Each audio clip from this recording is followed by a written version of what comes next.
Panchayat season 4 च्या शेवटानंतर सगळ्यांनाच प्रश्न पडला होता की आता पुढे काय, तर त्या प्रश्नांचं उत्तर आणि सीझन 5 ची रिलीज डेट फायनली समोर आली आहे। याबद्दल जाणून घेऊया थोडक्यात। पंचायत सीझन 4 च्या प्रचंड यशानंतर आता सगळ्यांना वेध लागलेत ते पंचायत सीझन 5 चे, आणि आता फायनली त्याची रिलीज डेट याबद्दल एक मोठी अपडेट समोर आली आहे। मीडिया रिपोर्टनुसार पंचायतचा हा 5वा सीझन जून किंवा जुलै 2026 मध्ये Amazon प्राईम व्हिडिओवर रिलीज होऊ शकतो। सीझन 4 मध्ये बनराकसच्या बायकोने म्हणजेच क्रांती देवीने निवडणूक जिंकून सगळा खेळच बदलून टाकला होता।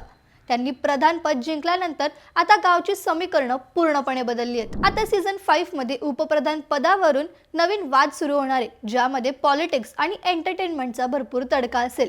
जितेंद्र कुमार, नीना गुप्ता, रघुवीर यादव आणि प्रल्हादचा रोल करणारे फैजल मलिक हे सगळ्यांचे लाडके कलाकार परत येत आहेत। फुलेरामध्ये परत एकदा हसण्याचा आणि इमोशन्सचा मोठा धमाका होणार आहे। मग तुम्हाला काय वाटतं, या नवीन सीझन मध्ये सचिवजी आणि रिंकीचं लग्न नक्की होईल का? कमेंट्स मध्ये सांगा। ही रील इतरांनाही शेअर करा आणि अशाच एंटरटेनमेंट रिलेटेड अपडेट्ससाठी थोडक्यातला फॉलो करा। बातमी म्हणजे थोडक्यात।